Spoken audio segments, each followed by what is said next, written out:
Before I get into this video, I'd just like to start out with a little disclaimer so you know what you're getting into before you watch the video.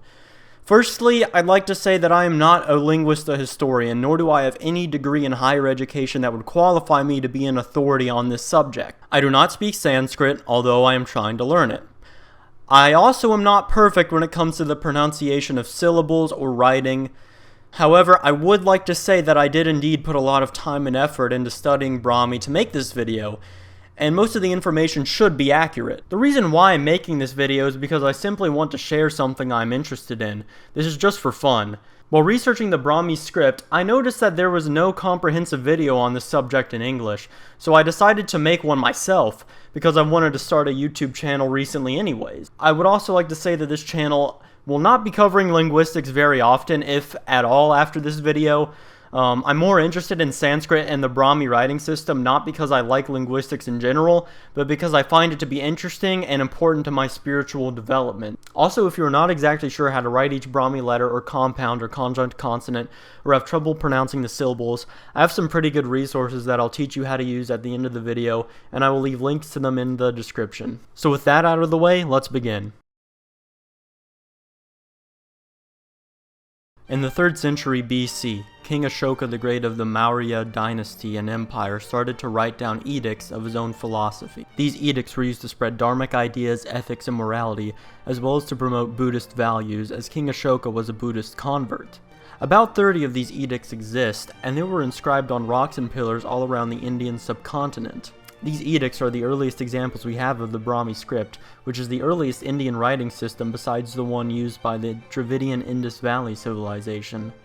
Brahmi is an abugida writing system, meaning it shares characteristics of both an alphabetic writing system and a syllabary writing system. The letters, or lipi, on the edicts are known as Ashokan, or early Brahmi, and it's what people usually mean when they say Brahmi. Over a few centuries, the script evolved into different forms, such as Gupta, also known as late Brahmi. The origins of this script are shrouded in mystery, as nobody can really agree on where it comes from. The two biggest prevailing theories are that of an Indus Valley origin and of a Phoenician or Semitic origin. However, there's not enough evidence for each of these theories to be proven for certain. Just by looking at Brahmi characters, you could likely draw similarities to both the Indus script and the Phoenician script. However, this does not necessarily mean that it comes from one of them. The material letters are written on often influences how a writing script looks. Phoenician, Indus, and Brahmi were all carved into stone at first, and the easiest symbols to carve into stone are simple and angular geometric shapes, thus giving the script similar appearances. In my opinion, the Brahmi script originated independently from both Phoenician and Indus, and was likely created by the Indo-European inhabitants of India. Now that we know what Brahmi is, I think it's important to identify the reasons why one would want to learn the Brahmi script today. Obviously, if you were trying to learn Sanskrit, it would be cool to learn the earliest non-Indus Valley derived writing system present in India. In fact, all of the Brahmi characters correspond with each Sanskrit syllable, just like Devanagari, so it's basically made for Sanskrit and some other Indic languages like Pali. In my opinion, the Brahmi script is actually much easier to learn than Devanagari, and is also more practical for Sanskrit writing. Now, aside from the novelty and practicality of it, I think that the Brahmi script has spiritual value to it, being that it is the original, unique writing system used to record Sanskrit, which is the language of the Vedic gods and the Indo-Aryan people. Now that we have some background knowledge for Brahmi, I will now teach you how to write with it. I will show you how to write and pronounce each vowel and consonant, show you the different special characters, and then finally show you how to start forming words by adding vowels to the consonants, as well as writing conjunct consonants. We will start off with the vowels. First things first, I'm going to teach you the Indic or Sanskrit vowels and their corresponding Brahmi character alongside their Devanagari character and their Roman IAST equivalent. Before we start learning these vowel characters, I'd like to say that the only time you'll ever see these vowel characters is if they occur in the beginning of a sentence. You will never see any of these characters in the middle of a sentence, and I'll explain why a little later in the video. But we're just going to get into the actual sounds of the vowel. So the first vowel is pronounced I repeat, The second vowel is I repeat, The third vowel is I repeat, E. The fourth vowel is an elongation of the previous one, I repeat, E. The fifth vowel is I repeat, The sixth vowel is an elongation of the previous one, ooh. I repeat, ooh. The seventh vowel does not really sound like a vowel by English standards, but it is one nonetheless. It is pronounced ri or ru. It can be pronounced either way depending on the scenario. I repeat, ri or ru. The eighth vowel is an elongation of the previous one, ri or ru. I repeat, ri or ru. The ninth one is unorthodox to Westerners as well, and this occurs very rarely in scripts. I don't see it very much, but it is lr. I repeat, lr. The 10th one is just an elongation of the previous one. It is lr. I repeat, lr. The 11th vowel is pronounced eh. I repeat, eh. The 12th vowel is a diphthong, which is pronounced I. I repeat, I. The 13th vowel is o. I repeat, o. And the 14th and final vowel is a diphthong as well, and it is ow. I repeat, ow. That concludes all the vowels. It's pretty simple. There are some that are different or difficult by English or Western standards, but by most part, you should be pretty familiar with most of them. We're going to continue on with the consonants, which is where it gets slightly more complex. So now I'll go through how to pronounce all of the consonants, and I'll show you how they're arranged in this chart here. Indic consonants are very meticulously classified, and I'll explain exactly how they're classified after going through each one. The first class of consonants is the velar or guttural class, also known as the ka varga. These sounds originate from your throat. The first consonant is ka. I repeat, ka. The second consonant is the aspirated form of the previous one, ka.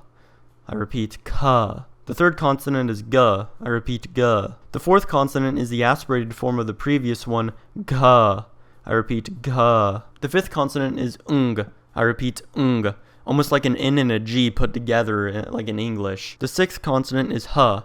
I repeat, ha, which is aspirated by default. The second class of consonants is the palatal class, also known as the cha varga. These sounds originate from the back of your palate. The first consonant is cha. I repeat, cha. The second consonant is the aspirated form of the previous one, cha. I repeat, cha. The third consonant is ja. I repeat, ja. The fourth consonant is the aspirated form of the previous one, ja. I repeat, ja. The fifth consonant is nya. I repeat, nya. The sixth consonant is ya. I repeat, ya. The seventh consonant is sha.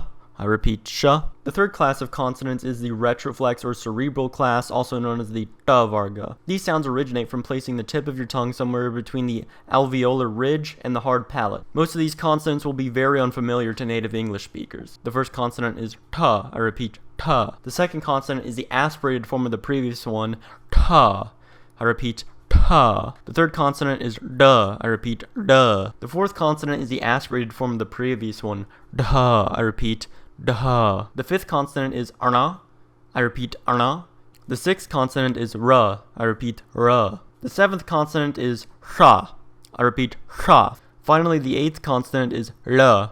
I repeat, la, which only occurs in Vedic Sanskrit. The fourth class of consonants is the dental class or the ta varga. These sounds come from placing the tip of your tongue behind your teeth. The first consonant is ta. I repeat, ta. The second consonant is the aspirated form of the previous one, which is ta. I repeat, ta. The third consonant is da. I repeat, da. The fourth consonant is the aspirated form of the previous one, da. I repeat, da. The fifth consonant is na. I repeat, na. The sixth consonant is la. I repeat, la. The seventh consonant is sa. I repeat, sa. The fifth and final class of consonant is the labial class or pa varga. You make these sounds with your lips. The first consonant is pa. I repeat, pa. The second consonant is the aspirated form of the previous one, pa. I repeat, pa. The third consonant is ba. I repeat, ba. The fourth consonant is the aspirated form of the previous one, which is pa. I repeat, ba. The fifth consonant is ma. I repeat, ma. The sixth and final consonant is va. I repeat, va. Now that we have our consonant chart completed, I'll go through how it's organized. So each horizontal row is obviously each class of consonant. The consonants in red are stop consonants, which are made by blocking the flow of air and releasing it. These are also known as plosives. The consonants in yellow are nasals, which involve air flowing through your nose. The consonants in green are semivowels, which is an intermediate between a vowel and a consonant. Sometimes they act as vowels, sometimes they act as consonants, depending on the context. Think of how W or Y in English are semivowels. Sometimes they can be vowels. The consonants in blue are sibilants, which involve air flowing towards the teeth to make a hissing sound. Each vertical row is either unaspirated or aspirated. Aspirated consonants just involve more airflow, almost adding like a huh sound. These vertical rows are also either hard or soft consonants. These are also known as unvoiced or voiced consonants. Unvoiced consonants or hard consonants do not engage your vocal cords, while voiced or soft consonants do. While some of these classifications may seem very technical and almost convoluted, it's very important that you know these for the classical Sanskrit grammar rules known as sandhi, which means to join together or union. But teaching that is beyond the scope of this video, unfortunately. Next, I will be teaching you the special characters. In Brahmi, there are a number of special characters. The first one is the virama. It appears as a line above a given consonant and indicates that it is a pure consonant unattached to any vowel. For example, the symbol with a virama over it is simply while if there's no virama above it, you always assume an vowel comes next, so it would be ma without a virama. You often see this when words end in a consonant but no vowels come after it. Another one is the visarga, which literally means to send forth or discharge. It appears as two dots beside a vowel, similar to a colon symbol. This letter has its own division of sandhi rules, which I can't really get into right now, but basically whenever you see a visarga following a vowel, it repeats the sound back to you in an aspirated way. For example, a visarga following an sound would be an sound, or visarga following an sound would be uhu. The anusvara appears as a dot above or next to a character. This is used as shorthand for any of the 5 nasal sounds. According to the rules of Sanskrit, you always assume that the anusvara represents the nasal sound in the same class as the succeeding consonant. For example, if there was a ta character, an anusvara, and another ka character, you would assume that the anusvara is the nasal in the same class as ka, which is ng. The final character is the chandra bindu, which looks something like a semicolon next to a given character. Its function varies depending on the language you're speaking, but generally it shows the previous sound is nasalized in a similar way to the anusvara.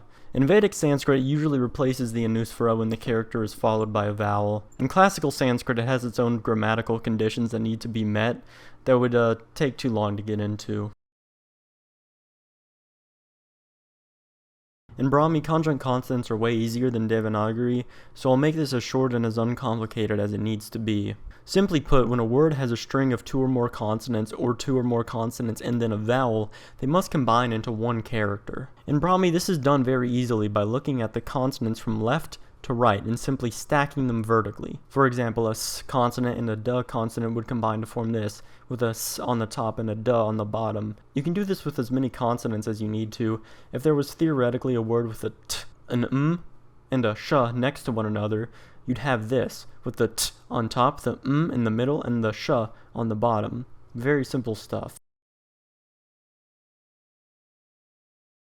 As I explained earlier, the regular vowel symbols will not occur in the middle of a word, because in the middle of a word they are always attached to a consonant. Therefore, vowels in the middle of a word are presented as a symbol added to a consonant, a diacritic symbol if you will. I'll go through all the possible combinations of each vowel with the k consonant as an example. K plus is k, and is shown by the absence of any virama or vowel diacritical mark. K plus a equals ka, k plus e equals ki, k plus e equals ki, k plus u equals ku, k plus u equals ku, k plus ri or ru equals kri or kru, k plus ri or ru equals kri or kru, k plus lr equals klr, k plus lr equals klr, k plus equals ke, k plus I equals kai, k plus o equals ko, k plus au equals cow. Now each of these general combinations are pretty formulaic and similar for every consonant.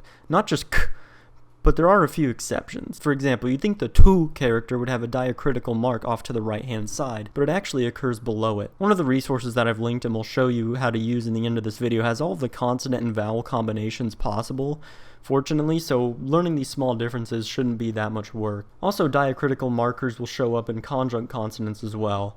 Whenever a vowel comes after a string of consonants, it will attach to the top consonant in the combined conjunct consonant character. For example, look at the E marker at the top of the second character of the word Brahmi.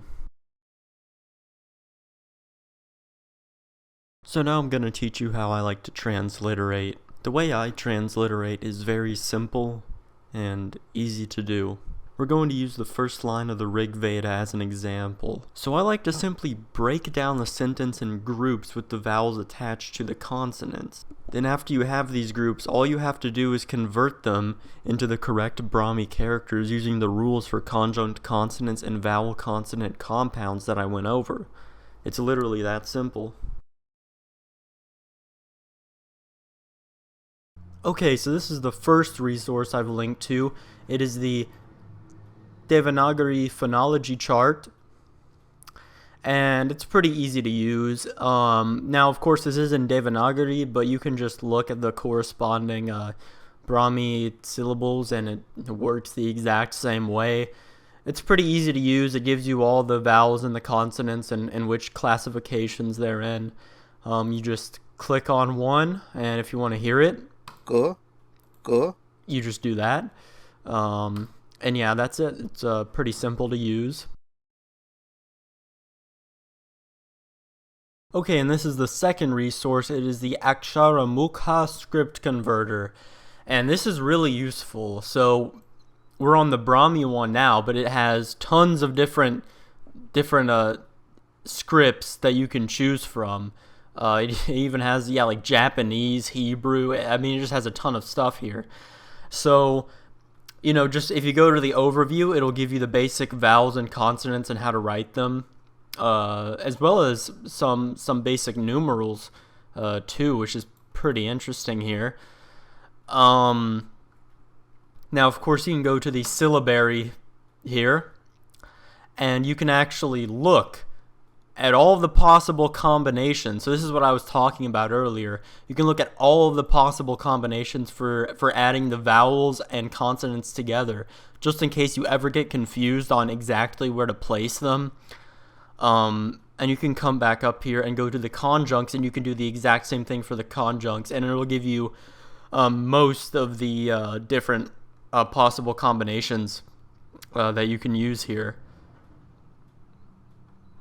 And also, there is a really interesting thing here called the input, and it's just in its beta testing now, but it still works very well. You go down here to Brahmi, and you can actually look at the mapping here, and you see what code they're using here. I think they're using you can choose from different keyboard schemes here. I just like to use this one, and you can actually use this to transliterate into a Brahmi script, and it's pretty easy to do. We're just going to use the word Brahmi as an example, the actual word Brahmi, and you can come up here to the keyboard mapping and actually see what letters you type in to give which symbol you want to transliterate. So, for example, let's just do Brahmi. So you have a B and an R, and then a long A, and then an H, and then an M, and then a long E at the end. All right, press space, and there you go. It gives you the transliteration. It's really, really useful. All right, guys, so that basically wraps up our video. I hope you enjoyed it. I definitely had a fun time learning Brahmi. I hope you did too. And yeah, until next time.